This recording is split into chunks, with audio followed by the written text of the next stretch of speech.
സൂക്ഷിച്ച് പതുക്കെ. സൂക്ഷിച്ചേ. മതി, കുഴപ്പമില്ല.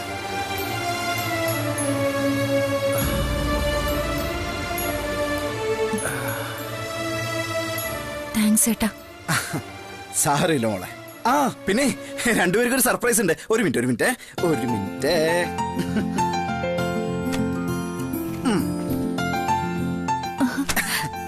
ഈ കവർന്ന് പിടിച്ചടി.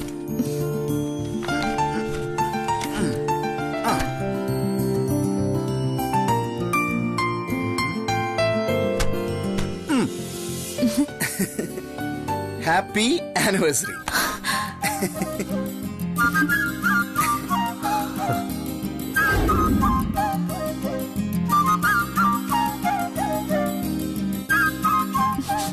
വിഷ്ണുട്ടാ. പോട്ടടി. എടി സങ്കടപ്പെടാനല്ല, സന്തോഷിക്കാനുള്ള സമയല്ലേ ഇത്. കേക്ക് കട്ടി. ഓ കത്തിയെടുക്കാൻ മറന്നുപോയി. ഒരു മിനിറ്റ്. എന്നാ കട്ടി. എങ്ങനെയുണ്ട്? രണ്ടുപേരും കൂടി മുറിക്കേ. ആ ഹാപ്പി ആനിവേഴ്സറി.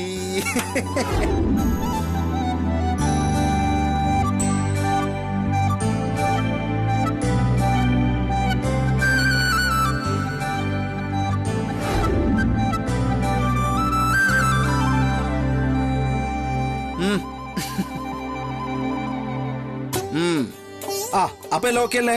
ഞാൻ പോട്ടെ. അർജു താങ്ക്സ് വിഷ്ണു. പോട്ടടി.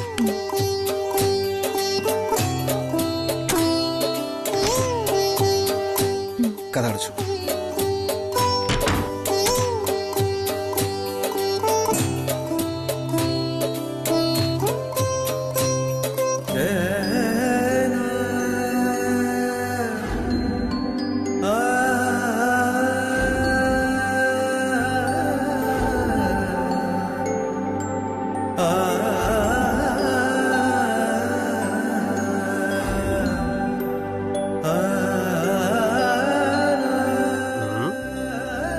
അപ്പോ അമ്മക്ക് ഇയാളോട് കരുതലൊക്കെ ഉണ്ട്. കുഞ്ഞു വാവയെ പോലെയല്ലേ ഭക്ഷണം കഴിപ്പിക്കുന്നതൊക്കെ? കരുതലില്ലെന്ന് ആരാർജുനേട്ടാ പറഞ്ഞത്? അതുകൊണ്ട് തന്നെയാ ഈ ബന്ധനം മുറിച്ചെനിക്ക് കൂടെ വരാൻ പറ്റാത്തത്. സത്യഭാമയുടെ വീട് ഈ മുറിയിൽ അടുത്ത കാലത്തൊന്നും വീണ്ടും കയറാമെന്ന് ഞാൻ സ്വപ്നത്തിൽ പോലും കരുതിയതല്ല. ദൈവം അത്ഭുതങ്ങൾ സംഭവിപ്പിക്കുന്നു. അതും നമ്മുടെ വിവാഹ വാർഷിക ദിവസം തന്നെ. അർജുനേട്ടന് ആക്സിഡന്റ് ഉണ്ടാക്കിയിട്ടാണോ ദൈവം അത്ഭുതം കാണിക്കുന്നത്? ഞാൻ എന്തുമാത്രം പേടിച്ചെന്നറിയോ? 24 മണിക്കൂർ ബെഡ് റെസ്റ്റ് കഴിഞ്ഞ ഞാൻ കംപ്ലീറ്റ് ഓക്കെ ആണെന്നല്ലേ ഡോക്ടർ പറഞ്ഞേ? ആ 24 മണിക്കൂർ ഞാൻ എങ്ങനെ കഴിച്ചുകൂട്ടുമെന്നാ. അർജുനേട്ടന് അടുത്തുള്ളതിന്റെ സന്തോഷം ആകാംക്ഷ എല്ലാം ഉണ്ട്. പക്ഷേ അമ്മ പുറത്തുണ്ടല്ലോ എന്ന് ആലോചിക്കുമ്പോ എനിക്കൊരു പേടി. പക്ഷേ നിന്റെ അച്ഛനും ചേട്ടനും ഒക്കെ നമ്മുടെ പക്ഷത്താണെന്ന് മനസ്സിലായല്ലോ. അതുകൊണ്ട് എന്താ കാര്യം? അതും ശരിയാ. വിവാഹം കഴിഞ്ഞിട്ടും മറ്റുള്ളവരെ പേടിച്ചും ഭയന്നും ഒരു മുറിയില്, അതും കാമുകന്മാരെ പോലെ. ഞാനിപ്പോഴും ഒരു കാമുകി തന്നെ അർജുനേട്ടാ. വിവാഹിതയായ കാമുകി. ഒരു മിനിറ്റേ.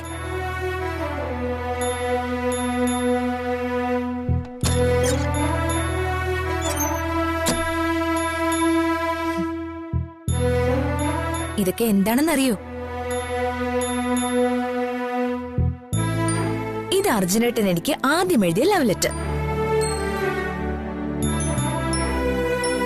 ഇത് ബർത്ത്ഡേക്ക് ആദ്യമായി എനിക്ക് തന്ന ഗ്രീറ്റിംഗ് കാർഡ്.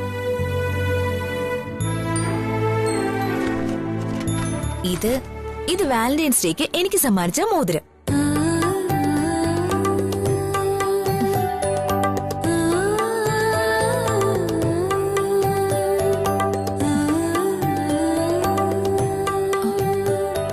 എന്താ അർജുനേട്ടാ പെട്ടെന്നൊരു സങ്കടം? ഇതൊരു സ്വപ്നമായിരുന്നെങ്കിൽ അതൊരിക്കലും അവസാനിക്കരുതേ എന്ന് ഒരു നിമിഷം പ്രാർത്ഥിച്ചാ പ്രീതി.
ശ്യാമേ ശ്യാമേ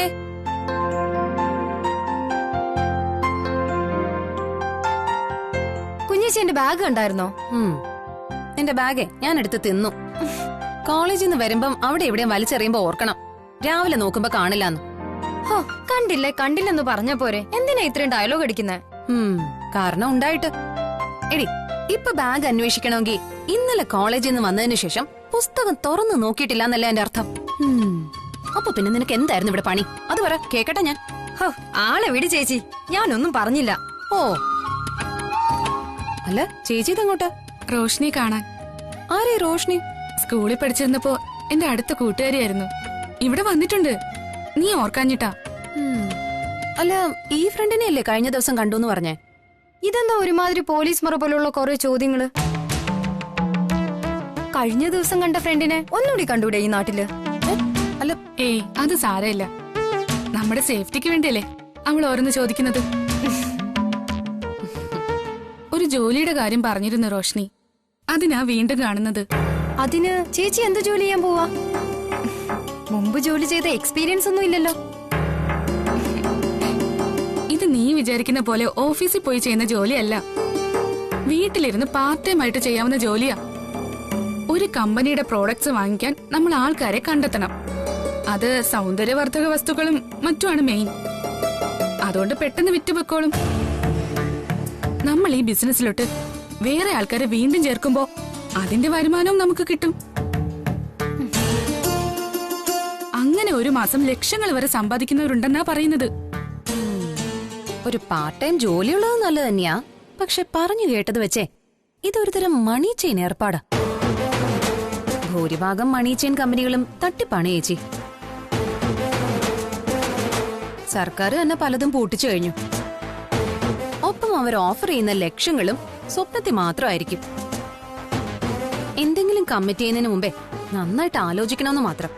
നിന്നോട് പറയാതെ ഞാൻ എന്തെങ്കിലും ചെയ്യോ മോളെ? ആദ്യം ഞാൻ പോയി എന്താണെന്ന് അറിയട്ടെ. പോയിട്ട് വരാമേ. ആ, ദൈവത്തെ തൊഴുത് പ്രാർത്ഥിച്ചിട്ട് പോമോളെ, ഒരു നല്ല കാര്യത്തിനല്ലേ. വാ.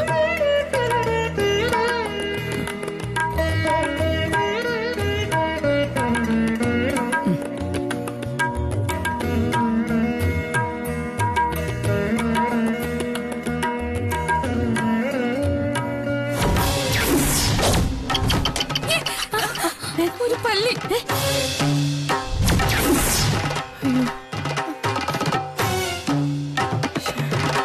കഷ്ടമായല്ലോ. ഇനിയിപ്പോ പോണോ മോളെ? എന്തു പറ്റിയമ്മ? അല്ല, എനിക്കെന്തോ ഒരു ആപൽ സൂചന പോലെ. എന്താന്ന് ചോദിച്ച പറയാൻ പറ്റുന്നില്ല, പക്ഷെ എനിക്കെന്തോ അങ്ങനെ തോന്നുന്നു. ഇതേപോലെ എന്റെ ദേഹത്ത് പല്ലി വീണ ഒരു ദിവസമാ നിങ്ങളുടെ അച്ഛൻ നിങ്ങളെ ഉപേക്ഷിച്ചു പോയത്. ഇന്ന് രാവിലെയും കൂടെ ഞാനത് ഓർത്തതേ ഉള്ളൂ. ഈ അമ്മയുടെ ഒരു കാര്യം, അന്ന് പല്ലി വീണില്ലായിരുന്നെങ്കിലും അയാൾ പോവില്ലായിരുന്നോ? അല്ല, അതിനുശേഷം എത്രയോ തവണ പല്ലികൾ വാതിലിനിടയിലിരുന്ന് വാല് മുറുക്കി മലർന്നും കമഴ്ന്നും ഒക്കെ നിലത്ത് വീഴുകയും ചെയ്തിട്ടുണ്ട്. അന്നൊക്കെ എന്തെങ്കിലും സംഭവിച്ചോ? എന്റെ അമ്മ, ഇതൊരു പഴയ വീടല്ലേ, പല്ലിയും പാറ്റിയും ഒക്കെ കാണും. നമ്മളെപ്പോലെ അതും കാല് വഴുതി വീഴുകയൊക്കെ ചെയ്യും.